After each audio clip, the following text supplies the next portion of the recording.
The slide technique I'm about to show you is a complete game changer. And before the flight ends, I figured I should release it to the wild and let you guys try it out, see what you think. It doesn't have a name yet, as far as I'm aware. I've been calling it the curb slide. It essentially allows you to launch off of any low height surface with a well-timed slide jump. Now, normally, Halo Infinite Slide has a bit of a slow startup, and it doesn't give you much of a speed boost if you're just sliding around. But this technique, if you implement it well, you can launch yourself around the map and start soaring just like this. All you need is any object in your environment that is low to the ground. So this works well. The sandbags work as well. Just any low height object, you want to stand on top of it and then sprint off it, and you have to perfectly time a slide right as you're leaving the object. Timing is everything here. The beauty of Infinite Slide here is it activates so early out of sprint that you don't need much of a runway to do this. You just need to stand on the object, sprint, and the moment you're about to fall, like the moment you're falling off, and you really got to play with it to figure it out, you want to input crouch, and if you hit it right, notice how I missed it there and I went nowhere. If you hit it right, you're going to basically boost yourself around the map, just like this. Now, note that there's no fancy settings or anything that you need to turn on to make this work. So you can have maintain sprint on or off, or toggle crouch on or off. This should still work. It's just all about the timing. You don't even need to use your right stick to aim. On mouse and keyboard, you don't need to use your mouse or whatever to aim. Just here's with my left hand.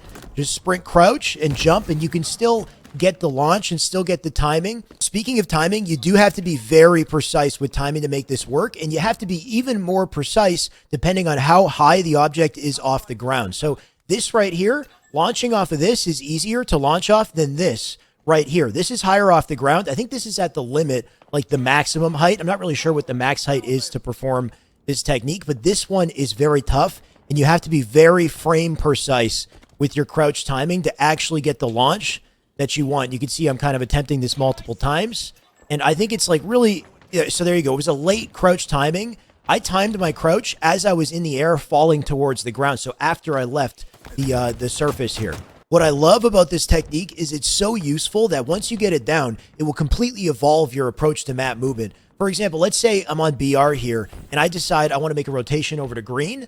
All I got to do is stand here and sprint, slide, jump, and I can launch over to green, and that's a quick rotation. Or the opposite, let's say I'm sitting on BR and I want to rotate to tower. Instead, I can do the same thing and launch across the bridge to get to tower. So you can imagine just off that little example how much this could change your approach to map movement. Now that you know how this works, the rest I'm going to leave up to your own creativity. There's so many spots on this map, on Recharge, on Bazaar, where you can apply this technique and make huge plays. But of course, before you get too trigger happy, know that once again, there's a risk reward for all of this. And this is one of the cool things versus Halo 5. In Halo 5, you could do this technique, but it was harder and it wasn't necessary because you could thrust to get around the map freely. In this game, without the thrust, not only does this technique suddenly become the meta, but you are also super committed to this too. If I decide to go for this, I can't just like cancel the launch halfway through. I am launching on this trajectory, and you can shoot me for free if I pick a bad time to do this, on top of the fact that you might be sacrificing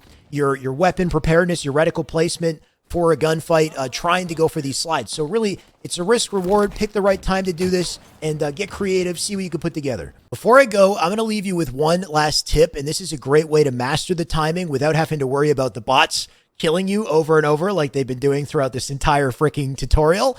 But this is a great place to practice. Just sit on this sandbag and sprint and then time the crouch. If you hit it correctly, you can practice this technique in this firing range over and over and over again without having to worry about somebody shooting you. So this is a beautiful place to do it. And if you want to take it to the next level, because you can sprint while reloading in this game, in any moment that you have to reload, start the sprint and then time your slide at the tail end of the reload.